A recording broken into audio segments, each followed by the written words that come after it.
So, good evening. This is the regularly scheduled May 20th, 2024 meeting of the Underhill Development Review Board.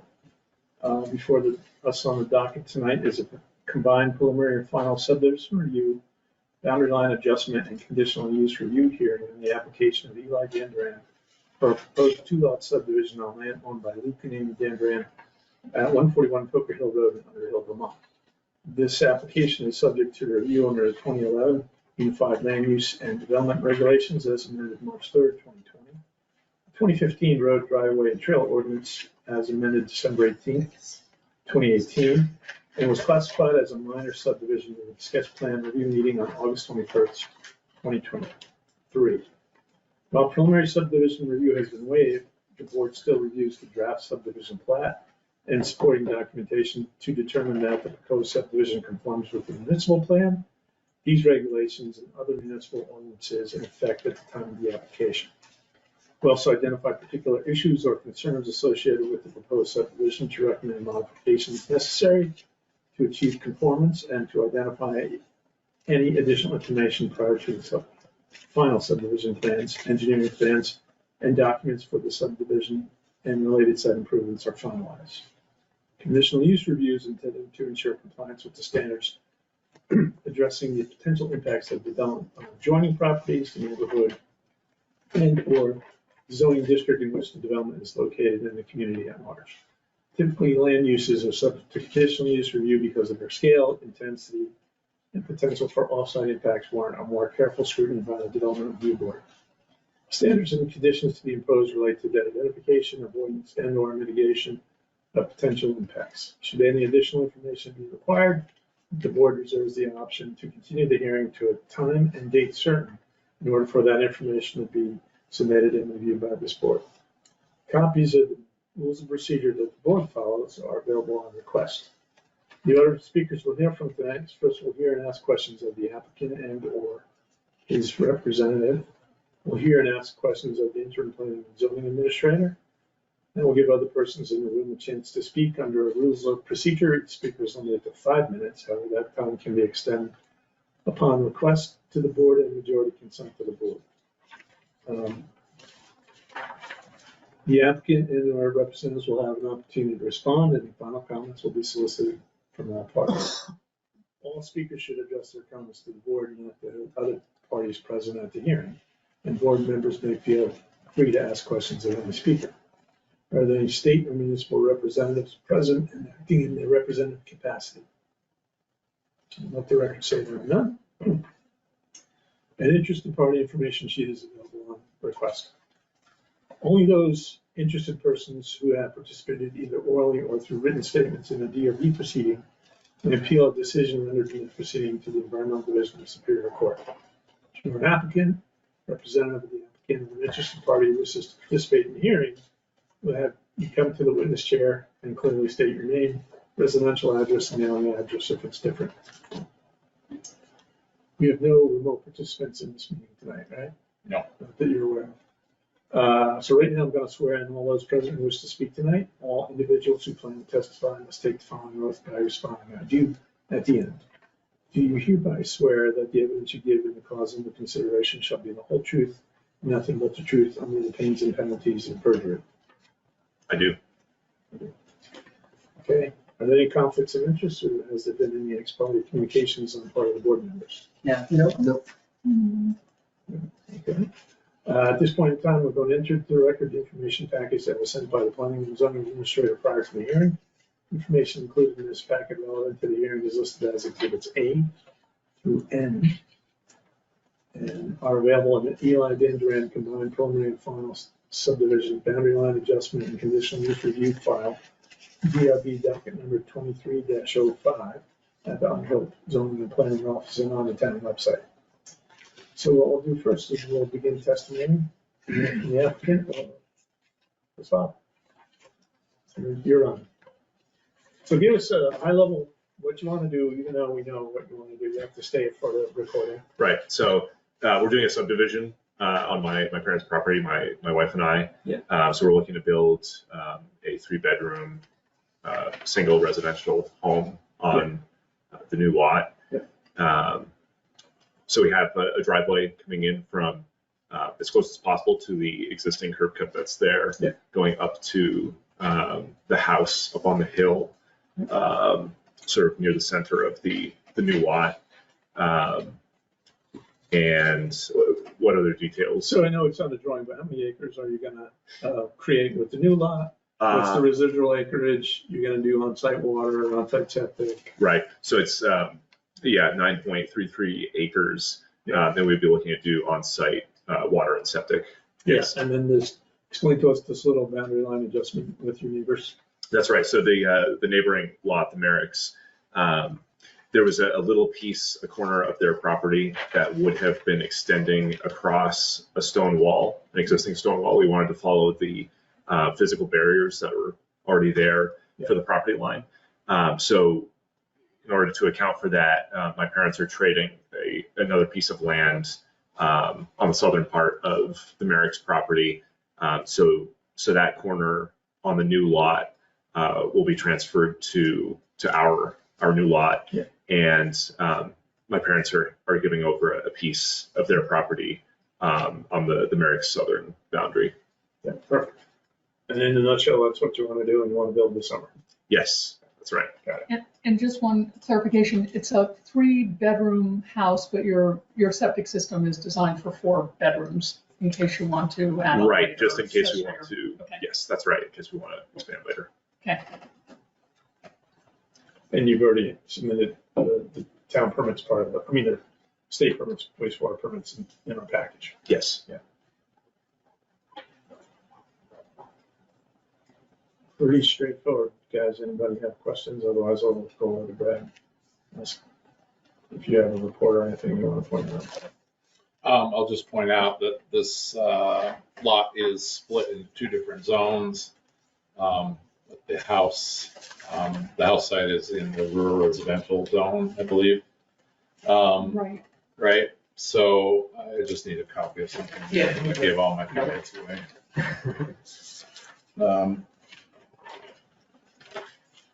Another one? Just looking for the zone line here. Where did you bring it? It's, the zone line is hard to see, but I can show you where it is. It's right here. Survey? Right there. So it's a job that low grade land. This is rural residential. That's part of that. This is what he. It does like, it says like Okay. here. Oh, then over there, there, right. You want. Right, so I guess I would Go just, ahead. and this is the, Yeah. soil and water, rural residential. Right, So yeah, it's a very small corner, the northwest corner of the lot is in the soil and water conservation district, but the entire house site is in the rural residential district. I would just point out the class 3 wetlands. There's 3 of them that would affect the driveway and potentially the greater house site. And it would be my recommendation to consider granting the waiver for 50% of the buffer. And then on all of the class 3 wetlands that are shown here on the affected property. And to consider giving the zoning administrator the authority to issue the access permit with the ability to waive the 50% or 50 feet of grade to be greater than 10% if the profile warrants that. So that's all.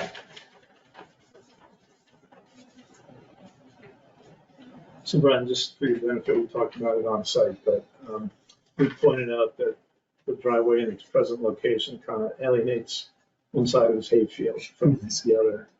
And, we're talking about maybe squishing the driveway down closer to the stone wall. So this is where the curb cut is now, like there's no thing that goes right into this one. Yeah, Very much. Yeah, I remember I was out there for the sketch plan site visit. Has the driveway changed since? Well, it's way over here. It's way over there now? Yeah. Okay, so that's different from To sketch. avoid, To right, avoid the wetland. Yeah. right. Well, and to lessen the grade. Yeah. If you look on that profile, you'll see there's a spot that's 10%. Oh, It's really tiny. Oh, yeah. So I think they're swinging out to the north to try and get higher to come around that corner. But if you allowed the wetland waiver, 50%, and then you allowed me to issue the zoning permit, then I have the ability to waive. The 10%. Okay. You can't exceed. Because the applicant. would I can rather be only closer to the only stone go wall. for a 50-foot section of 12% maximum. Okay. But sometimes that's enough just to do it, Yeah. you know, be able to bring that driveway in for closer to the south to the hedgerow. But you're still bound at the existing curb cut by going right into one. So Mhm. there's only so much you can do there, which you might be able to, you know, instead of coming in straight, do a little jig around and then swing back into it. So. I do have a thought. Yes, ma'am. I think it fortuitous that Brad also warned this as conditional use, because I think we might want to reference section 2.2 boundary interpretations, which has that the Development Review Board may allow, subject to conditional use review, the extension of district standards up to a distance of 100 feet into either portion of the lot. Because I think having that 15-acre soil and water conservation in the corner may suggest that you can't subdivide into less than 15 acres. However, it is only 100 feet in to that property, so we can extend the boundary 100 feet, and then we can use the district standards from rural residential. So I think we need to do that, because what if you looked at 2.2E2, it said, this is the section where it says, when a lot proposed for development includes portions in different districts, the following shall apply. And it says that if the use is allowed on that portion of the lot within the district in which the use is to occur, the minimum frontage and minimum setback requirements for that portion of the lot within the district in which the structure is to be located shall control. The Development Review Board may allow, subject to conditional use review, the extension of district standards up to a distance of 100 feet into either portion of the lot. So I think we have the minimum setback and frontage for rural residential because the house is located there, but we also have soil and water on part of it. And if soil and water was 3/4 of it, I mean, that would be more obvious. Maybe it should be 15 acre, but so that's what I think we could do and should do.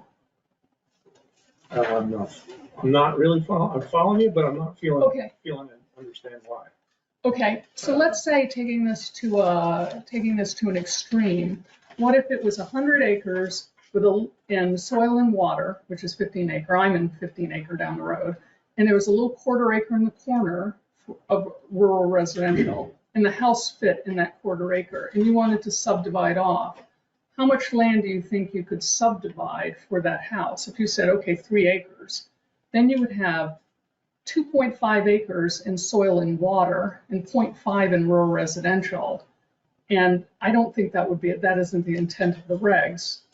You know, soil and water is 15 acres. So how about we use the application before us for the example? Yeah, Right? So there's a big chunk of land that owned by Luke and Amy. And Eli wants to subdivide 9.33 acres. The house, all the driveway, all the activity is in the rural residential, which is 3 acres. right. So what you're saying is, because this little corner is involved in this property, we have to go with the 15 acres? I think so. I think Yeah, that, I've got another section in the regs that contradicts that. I'm Alright. trying to remember where it is, but bear with me. Yeah, remember, You're also allowed to move the line. But that's what I'm saying. Yeah, This but is, I'm this is just- the provision moving I along. guess, but I'm saying that, hang on, hang tight. Isn't that only that portion Yeah. is? No, if you had a house, if you had a structure in that portion, you'd have to go by the setbacks and minimum frontage of that, that district. But I think the acreage, because it's in two districts, when a lot is in two districts, the minimum frontage, minimum setback requirements for that portion of the lot within the district in which the structure is to be located shall control. So that's setback and frontage. Doesn't say acreage. What does it say, what page are you on? Page 5, up toward the top. Does it say dimensional requirements? No, it says, no, So when a lot is subdivided by, it's on 5, so it's at the very top, I think it's those three.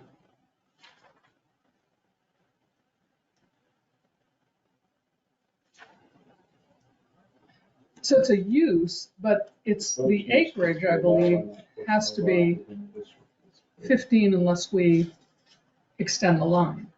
More stringent. Because theoretically, it could all be soil and water, except for a little place where his house is, in theory. But we're not dealing in theory, we're dealing with Right, so in that, application before us. so in that case, you wouldn't be able to have less than 15 acres if it was just a quarter acre with the rest soil and water, quarter acre rural. Here we can, because we can extend that line. We can extend that line up to 100 feet. So when you say extend this line, you say move this line 100 feet, get Right, it off the property, right, and you're totally absolved from compliance with the 15 acres. with soil and water. Yeah. Right, So that's just part of our decision. right. So we're gonna move forward with reviewing the applications if it's entirely in Exactly, Rural resident. rural residential. exactly. I think we just have to say we're moving the line. Okay. Okay.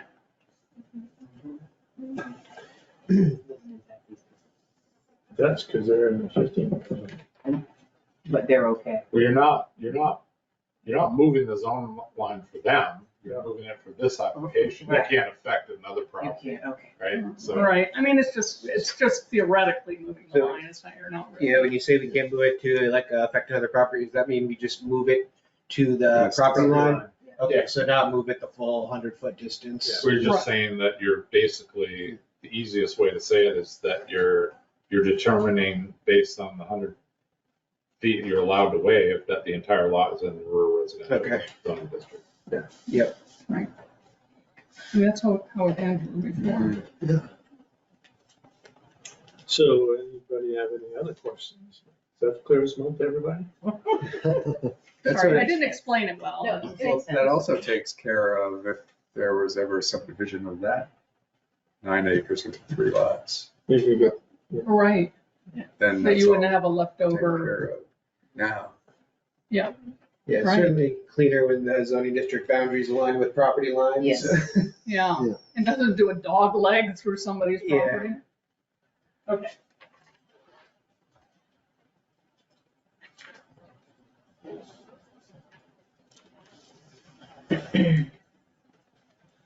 That's the only thing I saw. Everything else looks very easily doable. Even that's easily doable. Yeah, that's totally fine. Brad, and so did you say that that you're in favor of reducing the wetland setback just in that area of the driveway or for, Any of the class 3 wetlands. So on all the three? lot.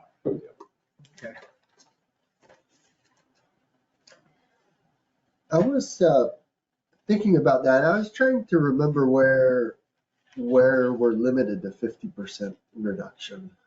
on class It's in two. that conditional use, Oh, and the because it's a conditional surface use. a water. waiver.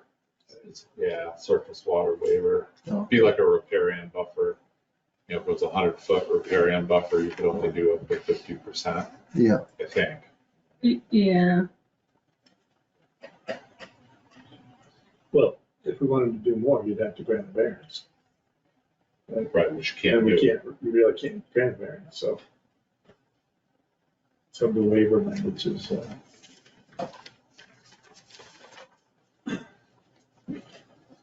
we never get to hang out with each other and talk zoning, so we're using this oh, it's so exciting. to talk about it with you. Yes. You know, if you had a high-priced consultant here, we maybe minimize the discussions, but right now, we're just refreshing ourselves on what we've done in the past, how we can get you what you need, and make sure we've got a defensible argument. I guess what I'm having a hard time with this section in the zone, and we can talk about it later, but we don't talk about it later. If it's part of the decision, we should use this part of the hearing to take out, testimony, and then we can deliberate on it later. But is there no questions from the board, no additional questions from the board? Nobody online looking to participate remotely? Any final comments from you, Eli or Luke? I guess just thank you all for the assistance in this process and reviewing everything. I know it's a lot of your time and appreciate the help with it. Awesome. Does the board feel they have enough information at this time to make a decision on the application for us? Yes. Yeah. Yep. Okay. If you think enough information has been presented to make a decision, I'd like to solicit a motion to close the evidentiary portion of the hearing. I'll make a motion to close the evidentiary portion. Anybody second that? A second? So motion by Matt, seconded by Brian. Any discussion on the motion? Hearing none, all those in favor to close the evidentiary portion of the hearing signify by saying aye. Aye. Anybody opposed? Motion carried. Next up is a motion to approve or deny the application, as well as asking the board if they wish to discuss the application in open or deliberative or closed deliberative session. I make a motion to approve the application and vote in open session, but craft the decision in closed. Okay. Is there a second to that motion? I'll second this. So a motion by Penny to vote in open session and deliberation in closed session. Vote and decision in open Yeah. session. Right. And deliberate in closed session, so it can do the decision with email, basically. And that's been seconded by Matt. Any discussion on that application, on that motion, sorry? Hearing no discussion, all those in favor? Aye. Signify by saying aye. Anyone opposed? Motion carries. So by statute, we have 45 days from tonight to issue our decision.